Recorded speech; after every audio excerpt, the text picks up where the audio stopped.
आज मैं आपको एक बहुत ही सुंदर और दिल को छू लेने वाली कहानी सुनाता हूँ। यह कहानी है सूर्यगढ़ नाम के एक बड़े राज्य के राजकुमार की। उस राजकुमार का नाम था युवराज नागराज। वैसे तो वह सोने चांदी के बड़े बड़े महलों में पैदा हुआ था और वहीं पला बड़ा था, लेकिन उसका मन बहुत ही सीधा और साफ था। उसका दिल ऐसा था जैसे किसी झोपड़ी में रहने वाले किसी साधु या फकीर का दिल होता है। उसके पिता का नाम महाराजा बंसीराज। महाराजा बंसीराज अपने राज्य में न्याय करने के लिए बहुत मशहूर थे। वे अपने दिए हुए वचन के इतने पक्के इंसान थे कि अगर उनके मुंह से एक बार कोई बात निकल गई तो उसे पत्थर की लकीर माना जाता था। कोई भी उनकी बात को बदल नहीं सकता था। लेकिन अब जरा किस्मत का खेल देखिए। जो राजा अपनी आम जनता के लिए किसी भगवान से कम नहीं था, उसी राजा का अपना सगा बेटा युवराज नागराज आगे चलकर अपनी जिंदगी में सबसे बड़ी और कठिन अग्नि परीक्षाओं से गुजरने वाला था। इस कहानी में एक बहुत बड़ा मोड़ तब आता है जब एक बार सूर्यगढ़ के राजा बंसीराज अपने एक बहुत पुराने दोस्त से मिलने जाते हैं। उनके वह दोस्त थे चंद्रपुर राज्य के महाराज देव प्रताप। इन दोनों राजाओं की दोस्ती बहुत ही पुरानी और पक्की थी। उस दिन शाम का समय था। महल के अंदर बड़े बड़े लोग और दोनों राजा बैठकर अपने राजकाज और दुनिया भर की गंभीर बातें कर रहे थे। उसी समय महल के एक बहुत ही सुंदर बगीचे में दो छोटे छोटे और प्यारे बच्चे एक दूसरे से खेल खेल में मिले। वे दोनों बच्चे आसमान के दो नन्हे सितारों की तरह थे। एक था 7 साल का बहुत ही नटखट और चंचल युवराज नागराज और दूसरी थी 5 साल की बहुत ही प्यारी सी राजकुमारी अनु।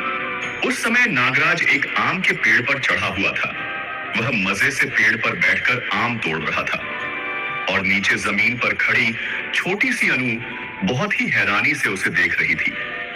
वह बचपन की बहुत ही मीठी और प्यारी यादें थी। उसी आम के पेड़ के नीचे उन दोनों मासूम बच्चों की जिंदगी की वह पहली मुलाकात हुई थी। उस दिन 7 साल के नागराज ने बहुत ही खुशी खुशी अपने तोड़े हुए सारे के सारे मीठे आम उस छोटी सी अनु के हाथों में रख दिए थे। वह एक बहुत ही मासूम सी और प्यारी दोपहर थी। उसी दोपहर को महल के अंदर बैठे उन दोनों राजाओं ने अपनी बरसों पुरानी दोस्ती को हमेशा के लिए एक पक्के रिश्ते में बदलने का फैसला कर लिया। उन्होंने आपस में यह पक्का वादा कर लिया कि हम अपने बच्चों की शादी कराएंगे। इस तरह बड़ों का वह एक वादा उन दोनों अनजान बच्चों की मंगनी में बदल गया। उस समय वहां मौजूद किसी भी इंसान ने अपने सपने में भी यह नहीं सोचा था कि बड़े लोगों की जबान से निकला हुआ यह वचन आगे चलकर उन दोनों बच्चों की जिंदगी और उनके भविष्य की सबसे बड़ी और खतरनाक बेड़ी बन जाएगा। समय बीतता गया। जैसे जैसे राजकुमारी अनु बड़ी होने लगी, बचपन की वे पुरानी यादें उसके मन में एक बहुत ही गहरे पागलपन और जुनून का रूप लेने लगी। उसे दिन रात यही लगने लगा कि नागराज की जिंदगी पर सिर्फ और सिर्फ उसी का हक है। उसे लगता था कि नागराज उसी की जागीर है। वहीं दूसरी तरफ जैसे जैसे नागराज बड़ा हो रहा था, उसकी सोच और उसका स्वभाव बिल्कुल अलग ही सांचे में ढल रहा था। नागराज का मन इन सब चीजों में नहीं लगता था। वह हमेशा युद्ध की कलाएं सीखने में, बड़े बड़े और पवित्र धर्म ग्रंथों को पढ़ने में और अपनी गरीब प्रजा के दुखों को दूर करने में ही लगा रहता था। वह इन सब कामों में इतना ज्यादा खो गया था कि उसके लिए शादी सिर्फ एक कोई पुरानी रस्म या दिखावा नहीं थी। नागराज मानता था कि विवाह तो दो पवित्र आत्माओं का एक बहुत ही सच्चा और साफ मिलन होता है। समय का पहिया घूमा और नागराज पूरे 16 साल का हो गया। अब उसके विवाह की बात फिर से सबके सामने आई। तब नागराज ने बहुत ही आदर के साथ, बहुत ही नम्रता से और अपनी पूरी समझदारी दिखाते हुए अपने पिता महाराज बंसीराज के सामने एक बहुत ही बड़ा सवाल खड़ा कर दिया। उसने हाथ जोड़कर कहा, पिताश्री, विवाह तो दो इंसानों के बीच का एक ऐसा पक्का बंधन होता है जो कभी नहीं टूटता, और यह बंधन केवल एक दूसरे को समझने और सच्चे प्यार से ही जीवन भर टिक पाता है। जब हम छोटे बच्चे थे और हमारी समझ भी नहीं थी, उस बचपन की केवल एक छोटी सी मुलाकात के सहारे आप मेरी पूरी जिंदगी का इतना बड़ा फैसला कैसे ले सकते हैं? नागराज के मुंह से निकली हुई यह बहुत ही समझदारी भरी बात महाराज बंसीराज के लिए एक बहुत बड़ी परेशानी बन गई। उनके सामने उनका अपना दिया हुआ पक्का वचन था और दूसरी तरफ उनके बेटे का यह सच था। इसलिए उन्होंने बहुत ही भारी और दुखी मन से इस शादी को कुछ समय के लिए आगे टाल दिया। उन्होंने सोचा कि शायद बाद में सब ठीक हो जाएगा। लेकिन जब यह बात राजकुमारी अनु के कानों तक पहुंची तो उसके बाल मन का वह जो बचपन का जुनून था वह एक बहुत ही गहरी ईर्ष्या, जलन और अपमान में बदल गया। उसे ऐसा महसूस हुआ जैसे नागराज का यह इनकार उसकी जिंदगी की सबसे बड़ी हार है। अनु रोते रोते अपनी माँ के पास गई। उसने बहुत ही दुखी होकर अपनी माँ से कहा, माँ, नागराज मुझसे बिल्कुल भी प्रेम नहीं करते हैं। उसकी बात सुनकर महारानी ने उसे गले लगाया और उसे बहुत प्यार से सांत्वना दी। लेकिन उस दिन अनु के मन में जो एक बहुत ही बुरी भावना का बीज बोया गया था वह धीरे धीरे आगे चलकर एक बहुत ही विनाशकारी और खतरनाक साजिश का रूप लेने वाला था। अपनी माँ की प्यार भरी बातें सुनकर अनु उस समय के लिए तो थोड़ी शांत हो गई, लेकिन सच तो यह था कि उसके मन के अंदर उसी दिन से एक बहुत ही गहरी और खतरनाक जिद ने जन्म ले लिया था। उसने अपने मन ही मन यह बिल्कुल पक्का ठान लिया कि युवराज नागराज सिर्फ और सिर्फ मेरा है। वह मेरे बचपन से ही मेरा है। हमारे पिता ने जो वह पुराना वचन दिया था उस वचन के हिसाब से वह मेरा है। वह चाहे जो भी कोशिश कर ले, मैं उसे किसी भी कीमत पर हासिल करके ही रहूंगी। अब आप ही सोचिए, क्या यह सच में अनु की कोई प्यार भरी जिद थी या यह उसका सच्चा प्यार था, या फिर यह सिर्फ उसका टूटा हुआ और झूठा घमंड था? सच पूछा जाए तो यह बात तो खुद अनु को भी ठीक से नहीं पता थी कि वह ऐसा क्यों कर रही है। शायद उसके मन में इन तीनों ही बुरी चीजों का थोड़ा थोड़ा असर हो रहा था। अब कहानी में हम चलते हैं एक दूसरी जगह।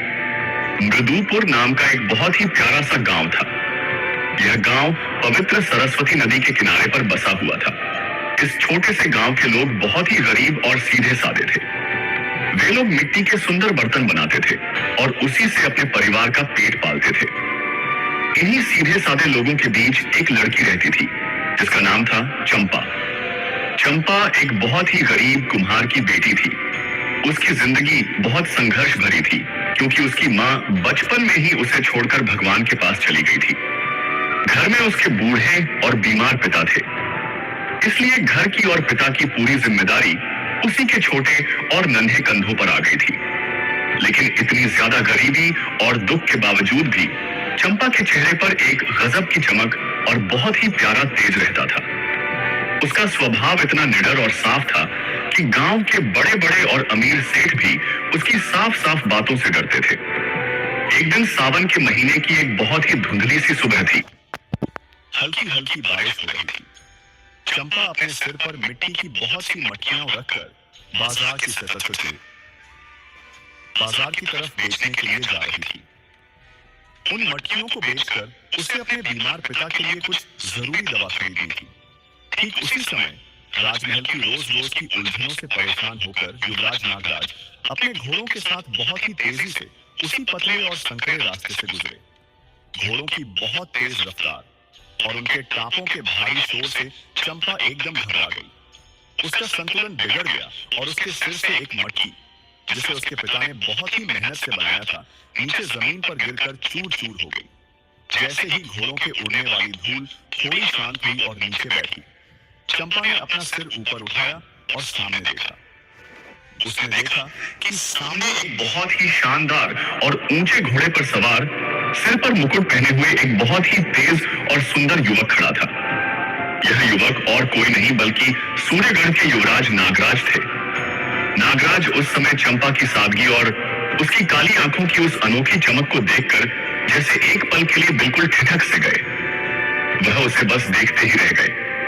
तभी अचानक नागराज के साथ चलने वाले रक्षकों ने अपना रौब और अपनी ताकत दिखाते हुए गरीब चंपा को जोर से डांटा।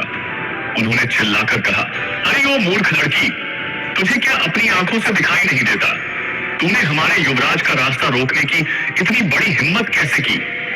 रक्षकों की उस गरजती और डरावनी आवाज से वहां का पूरा माहौल एकदम से तनावपूर्ण और शांत हो गया।